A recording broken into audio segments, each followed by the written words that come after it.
Orasyon ni Haring Kamatayan para sa taong naghihingalo upang mabuhay muli ito.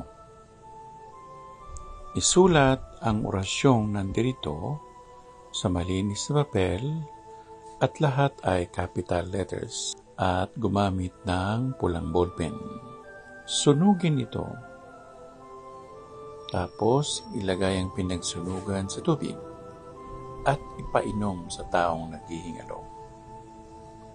Lumayom, umayos, o coacta rexum, verbatim, yua, yoha, obba, yona yeva yoreba, quase, immaculati, egusum Christe, vivam per resurrectionem, Iesu Christe, ex mortuis mesiruam, miserere nobis, omnibus, aiudat me, bibicabuntur, et atque sicut primitate mortuis, in Adam etesiam mortis, Iesus alilong.